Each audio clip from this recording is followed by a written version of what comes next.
এবার দেখো ইন্টারেস্টের একটা অঙ্ক করাচ্ছি, 5 দাগের অঙ্কটা কি বলছে, mister Abdul furnish the following information, tax on total income 80,000 টাকা। ও আচ্ছা, তার মানে তোমাকে ট্যাক্সটা ক্যালকুলেট করে দিয়ে, ট্যাক্স ক্যালকুলেট করতে হবে না, তোমাকে তোমার যে টোটাল ইনকাম করে তারপর ট্যাক্স দিতে হবে গভর্নমেন্টকে 80,000 টাকা। ডিউ ও due date of furnishing return, কোনো একজন ইন্ডিভিজুয়ালের রিটার্ন সাবমিট করার ডিউ ডেট আমরা প্রত্যেকে জানি 31শে জুলাই, এবং পরীক্ষায় আসতে পারে, এটা খুব ইম্পর্টেন্ট একটা জিনিস। যদি তোমার অডিট করতে হয় সেক্ষেত্রে রিটার্ন সাবমিট করার ডিউ ডেট হচ্ছে 31শে অক্টোবর, আর যদি নন অডিট হয়, অডিট করা যদি দরকার না হয়, সেক্ষেত্রে রিটার্ন সাবমিট করার ডেট হচ্ছে 31শে জুলাই, যেটা এমকে বলেছে। Actual date of furnishing return, কিন্তু তুমি রিটার্নটা সাবমিট করেছো কবে? 1 ডিসেম্বর, ঠিক আছে? তুমি রিটার্ন সাবমিট করেছো কবে? 1 ডিসেম্বর তুমি রিটার্ন সাবমিট করেছো। তো 234A কি বলে, তুমি যদি রিটার্ন দেরি করে সাবমিট করো তাহলে তোমাকে 234A তোমার ওপর লাগবে। আবার বলছি, তুমি যদি রিটার্ন দেরি করে সাবমিট করো তাহলে তোমার ওপর 234A লাগবে। আরও একবার বলেছি, মনোযোগ সহকারে শোনো, তুমি যদি রিটার্ন দেরি করে সাবমিট করো তাহলে তোমার ওপর কত লাগবে? 234A লাগবে। কত পার্সেন্ট করে তোমাকে ইন্টারেস্ট দিতে হবে? প্রতি মাসে 1% করে ইন্টারেস্ট দিতে হবে। তুমি যত মাস দেরি করে রিটার্ন সাবমিট করো তত বেশি ইন্টারেস্ট ভরতে হবে। অর্থাৎ তোমার রিটার্ন সাবমিট করার ডেট 31শে জুলাই, তুমি রিটার্ন সাবমিট করে ডিসেম্বরের মাসের 1 তারিখে। তুমি কত মাস দেরি করে রিটার্ন সাবমিট করেছো? August, September, October, November, December. তুমি 5 মাস দেরি করে রিটার্ন সাবমিট করেছো, তাহলে তোমার উপর কি লাগবে? 234A লাগবে। তো চলো অঙ্কটা আমরা করে দিচ্ছি।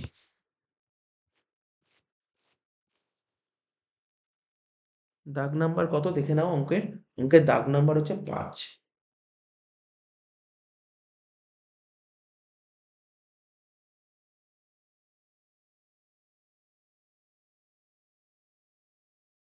তো দেখো কিভাবে অঙ্কটা করতে হয়। প্রথমে লিখতে হবে ট্যাক্স অন টোটাল ইনকাম, লিখো। প্রথমে লেখো, প্রথমে লিখবে tax on total income. Tax on total income, tax on total income কত? তুমি অঙ্কটায় কত বেরোলো? ট্যাক্স অন টোটাল ইনকাম 80,000 টাকা। এই যে এর মধ্যে কিন্তু কিছু কাজ করতে হবে না, হেলথ অ্যান্ড এডুকেশন সে সব করা আছে, 4% করেই বেরিয়েছে 80,000 টাকা। এর থেকে তোমাকে মাইনাস করতে হবে অ্যাডভান্স ট্যাক্স। আমরা অনেক সময় অ্যাডভান্স ট্যাক্স দিয়ে দিই গভর্নমেন্টকে, কোনো অ্যাডভান্স ট্যাক্স এই অঙ্কে বলেনি, নীল। আর কি মাইনাস করি আমরা? টিডিএস মাইনাস করি যদি দিই, এটাও কিছু দিইনি। তাহলে এই যে 80,000 টাকা বেরোলো, এটাকে বলা হয় হচ্ছে তোমার শর্টফল। এটাকে বলা হয় শর্টফল, অর্থাৎ এই 80,000 টাকার উপর তোমাকে ইন্টারেস্ট ভরতে হবে। তাহলে লিখো পিরিয়ড অফ ডিফল্ট, কি লিখবে? Period of default. তুমি কত মাস দেরি করে রিটার্ন সাবমিট করেছো? জুলাই থেকে, সরি জুলাই কেন লিখলাম, আগস্ট থেকে, কারণ জুলাই মাসে রিটার্ন সাবমিট করার ডেট 31শে জুলাই। তাহলে আগস্ট থেকে ডিসেম্বর, কেন তুমি রিটার্ন সাবমিট করেছো কবে? তারিখটা দেখে নাও। রিটার্ন সাবমিট করেছো 1 ডিসেম্বর। দেখো, ডিসেম্বর মাসের 1 তারিখ, পার্টিকুলার কোনো মাসের 1 তারিখও যদি হয় তাহলে সেই মাসটাকে ফুল কাউন্ট করতে হবে, এটা আমাদের ল বলছে। তাহলে আগস্ট থেকে ডিসেম্বর ক মাস হয়? August, September, October, November, December. 5 মাসের ইন্টারেস্ট ভরতে হবে, 5 মাস। তাহলে ইন্টারেস্ট লেখো, ইন্টারেস্ট আন্ডার সেকশন 234A কত হবে? 80,000 টাকা ইন্টু 1% ইন্টু 5 মাস। তাহলে 80,000 ইন্টু 5%, কত টাকা ইন্টারেস্ট ভরতে হলো তোমাকে? 234 4,000 টাকা। এবার আমরা করব আন্ডার সেকশন 234B। 234B কখন লাগবে? তুমি যদি অ্যাডভান্স ট্যাক্স পেমেন্ট না করো, তুমি যদি অ্যাডভান্স ট্যাক্স পে না করো, বা তুমি পে করেছো কিন্তু যত টাকা পে করা উচিত ছিল তত টাকা পে করোনি, তাহলে বি কখন লাগবে? তুমি যদি অ্যাডভান্স ট্যাক্স পে না করো তাহলে 234B লাগবে। বা তোমার ধরো অ্যাসেস ট্যাক্স যত হয়েছে, যত টাকা অ্যাসেস ট্যাক্স হয়েছে তার 90% যদি অ্যাডভান্স করতে না পারো তাহলে তোমার উপর বি লাগবে। ঠিক আছে? তাহলে দেখো, তাহলে সবার প্রথম এই অঙ্কটা খুঁজে বার করো, অ্যাসেস ট্যাক্স। সবার প্রথম এই অঙ্কটা খুঁজে বার করো, কি? Assess tax. তাহলে প্রথমে আমরা লিখছি assess tax. Assess tax sir কি করে বের করতে? অ্যাসেস ট্যাক্স আমি লিখে দিচ্ছি। অ্যাসেস ট্যাক্স বের করার নিয়মটা হচ্ছে ট্যাক্স অন টোটাল ইনকাম, মানে ওই যেটা বেরোলো ট্যাক্স অন এখানে লিখছি tax on total income minus TDS করে যেটা বেরোবে তাকে বলা হয় অ্যাসেস ট্যাক্স। তাহলে এখানে ট্যাক্স অন টোটাল ইনকাম কত এটা তো বলে দিয়েছে ৮০,০০০ টাকা, টিডিএস দেয়নি অঙ্কে, তাহলে টিডিএস দেয়নি, তার মানে কত হবে অ্যাসেস ট্যাক্স ৮০,০০০ টাকা। ঠিক আছে, ঠিক তার নিচে লিখবে 90%, লিখবে 90% অফ অ্যাসেস ট্যাক্স।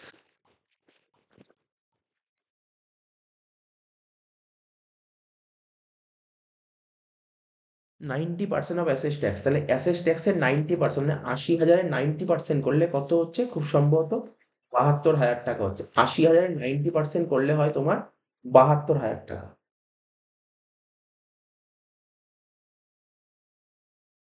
হ্যাঁ, দেখিয়ে দিচ্ছি, ৮০,০০০-এর 90% ৭২,০০০ টাকা হচ্ছে। তাহলে তোমাকে ৭২,০০০ টাকা অ্যাডভান্স করতে, তুমি অ্যাডভান্স স্যার ১ টাকাও করিনি অ্যাডভান্স, তার মানে তোমার উপর ২৩৪ বি লাগবে। হ্যাঁ, ২৩৪ বি লাগবে। ঠিক আছে তো, তো এর জন্য করতে হবে period of default, period of default. আর ২৩৪ বি শুরু হয় কবে থেকে, অ্যাসেসমেন্ট ইয়ারের এপ্রিল মাসের 1 এপ্রিল অফ অ্যাসেসমেন্ট ইয়ার। আমাদের অ্যাসেসমেন্ট ইয়ার হল ২৪-২৫, মানে 1 এপ্রিল, মানে ১/৪/২৫ থেকে ২৩৪ বি লাগবে। কবে অবধি, যেদিন অ্যাসেসমেন্ট কমপ্লিট হচ্ছে সেই দিন অবধি। ঠিক আছে, বা ধরো কোনো অঙ্কে বলেই দিল না অ্যাসেসমেন্ট কমপ্লিট, সেক্ষেত্রে দেখতে হবে তোমার, তুমি রিটার্ন কবে ফাইল করেছো, রিটার্ন কবে ফাইল করেছো, কবে করার কথা না, কবে তুমি ফাইল করেছো সেই দিন। ঠিক আছে তো, বা তার আগে যদি ধর দেখা গেল রিটার্ন যেদিন ফাইল হয়েছে তার আগেই তুমি ট্যাক্স পে করে দিয়েছো, তাহলে সেই দিন। এই ৩টে কন্ডিশন তোমাকে মাথায় রাখতে হবে। ঠিক আছে, তো এখানে অ্যাসেসমেন্ট বলেছে, অ্যাসেসমেন্ট কবে কমপ্লিট হয়েছে, না স্যার অ্যাসেসমেন্ট কবে কমপ্লিট হয়েছে বলে দেয়নি। তাহলে তাহলে দেখো রিটার্ন কবে সাবমিট হয়েছে বলেছে, হ্যাঁ স্যার রিটার্ন সাবমিট করার ডেট বলেছে ১/১২/২৪, কিন্তু ইন কেস ধরো কোনো কোনো অঙ্কেই রিটার্ন তো এই দিন সাবমিট করে দেখা গেল 1 সেপ্টেম্বরে তুমি পুরো ট্যাক্সের টাকাটাই পে করে দিয়েছো, তাহলে সেক্ষেত্রে রিটার্ন কোন দিন সাবমিট করেছো সেটা কোনো ম্যাটার করে না। ঠিক আছে, তাহলে বুঝতে পারলে, তার মানে এখানে কোন ডেটটা হবে ১/১২/২৪, মানে রিটার্ন সাবমিট করেছো কবে ১/১২/২৪, তার মানে কি লিখবে, মানে ১/৪/২৫ না লিখে এবার লেখো এপ্রিল থেকে ডিসেম্বর অবধি। তাহলে ক মাস হচ্ছে, April May June July August September October November December, ৯ মাস। তাহলে তোমার উপর ৯ মাসের ইন্টারেস্ট লাগবে, তোমার উপর ক মাসের ইন্টারেস্ট লাগবে, ৯ মাসের ইন্টারেস্ট লাগবে।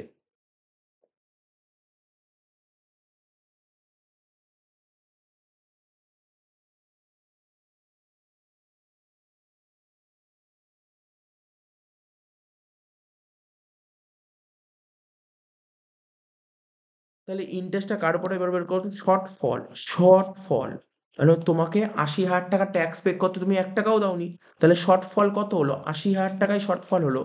এবার লিখবে ইন্টারেস্ট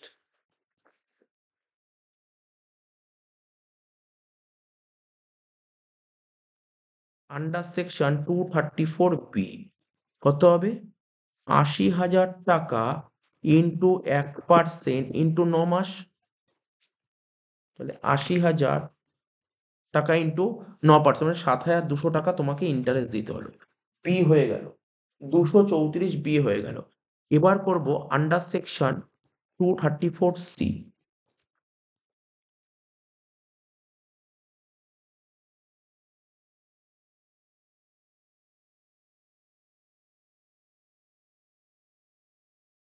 তো দেখো 234 সির ব্যাপারটা কি হয়, 234 সি জানার জন্য তোমার অ্যাডভান্স ট্যাক্সটা বুঝতে হবে, অ্যাডভান্স ট্যাক্স। ঠিক আছে তো, আমি তোমাকে বুঝিয়ে দিচ্ছি, ডেট লিখছি প্রথমে, ডেটগুলো অ্যাডভান্স ট্যাক্সের ডেট কি কি ছিল, স্যার 15/6/23, 15/9/23, 15/12/23, আর কি ছিল, 15/3/24।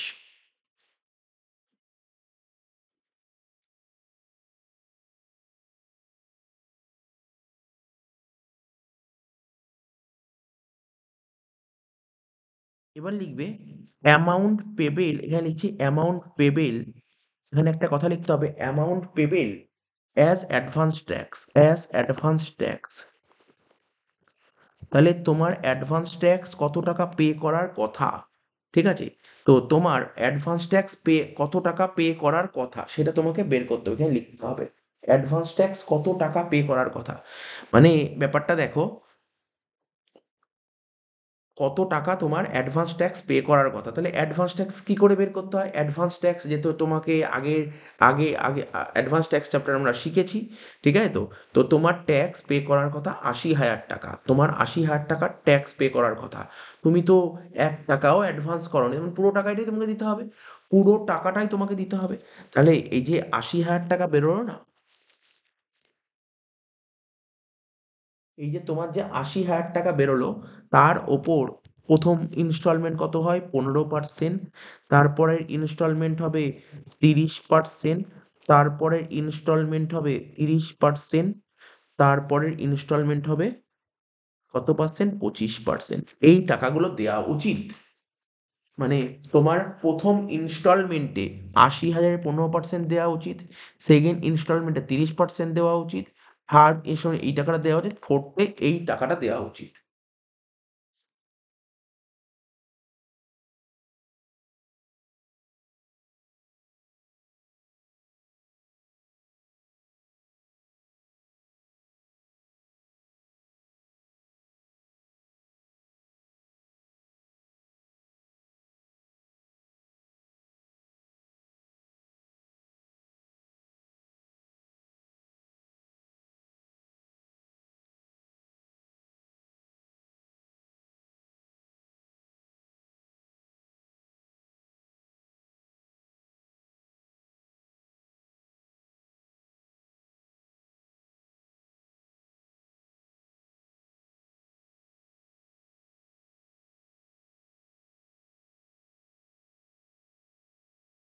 ঠিক আছে?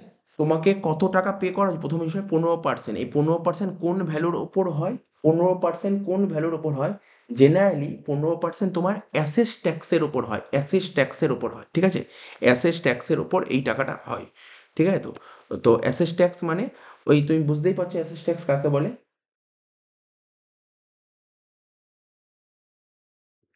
ওই তোমার ৮০,০০০ টাকা ট্যাক্স পে করার কথা, এবার টিডিএস কিছু দিয়েছো না? কিছু দিইনি, ঠিক আছে তো? তাহলে ওই ৮০,০০০ টাকার ১৫% তোমাকে প্রথম ইনস্টলমেন্টে দিতে হবে। তাহলে ৮০,০০০-এর ১৫% কত হচ্ছে দেখো? ৮০,০০০-এর ১৫% কত? ১২,০০০ টাকা পে করার কথা। তারপর একটা ২৪,০০০ টাকা পে করার কথা, তারপরে ২৪,০০০ টাকা, তারপরে ২০,০০০ টাকা। ঠিক আছে? প্রথম ইনস্টলমেন্টে ১২,০০০ টাকা পে করার কথা। এবার তোমাকে দেখতে হবে তুমি কত টাকা পে করেছো। এবার তোমাকে দেখতে হবে তুমি কত টাকা পে করেছো। অ্যাকচুয়ালি পেড, অ্যাকচুয়ালি পেড, ঠিক আছে? তুমি কিছুই পে করোনি। তারপরে কি হবে? তাহলে দেখতে হবে শর্টফল, কত শর্টফল হচ্ছে। পুরো ১২,০০০ টাকা, ২৪,০০০, ২৪,০০০, ২০,০০০, এই টাকাটা শর্টফল হচ্ছে। এইবার তোমাকে ইন্টারেস্ট বের করতে হবে। ইন্টারেস্ট, ইন্টারেস্ট কত হবে? শর্টফলের উপর ইন্টারেস্ট চাপানে ১২,০০০-এর উপর ১% ইন্টু ৩ মাস, তারপর ২৪,০০০-এর উপর ১% ইন্টু ৩ মাস, তারপর আবার ২৪,০০০-এর উপর ১% ইন্টু ৩ মাস, লাস্টেরটা ২০,০০০-এর উপর ১% ইন্টু ১ মাস। এই হচ্ছে নিয়ম। ১২,০০০-এর উপর 3% প্রথমটা ৩৬০ টাকা, তারপর ২৪,০০০-এর উপর 3% মানে ৭,২০০ এরকম কিছু একটা হবে, সরি ৭২০ টাকা, আর আবার তারপরটাও ৭২০, তারপরটা ২০,০০০-এর উপর ১% ২০০ টাকা। এই হচ্ছে তোমাকে ইন্টারেস্ট পে করতে হবে। টোটাল করে দাও তাহলে বেরিয়ে যাবে। তাহলে ৩৬০ যোগ ৭২০ যোগ ৭২০ যোগ ২০০ কত হচ্ছে? টোটাল ২,০০০ টাকা ২৩৪ তে ইন্টারেস্ট দিতে হবে। তাহলে ২৩৪ করার জন্য তোমাকে বের করতে হবে প্রতিটা ইনস্টলমেন্টে কত করে অ্যাডভান্স ট্যাক্স পে করার কথা। ঠিক আছে? তাহলে সবার প্রথম এই অঙ্কে তো নয় বলে দিয়েছে, কিন্তু কোনো কোনো অঙ্কে বলে দেয় না। তা সেই অঙ্কে সবার প্রথম তোমাকে ট্যাক্স লাইবিলিটি বের করতে হবে। ট্যাক্স লাইবিলিটি বের করার পর তুমি যদি গভর্নমেন্টকে টিডিএস পে করে থাকো, সেই টিডিএসটা বাদ দেবে, বাদ দিয়ে যে টাকাটা বেরোবে তার উপর ক্যালকুলেট করতে হবে কত কত পে করার কথা। তাহলে এইভাবে আমরা ইন্টারেস্টের একটা অঙ্ক রিভাইজ করিয়ে দিলাম।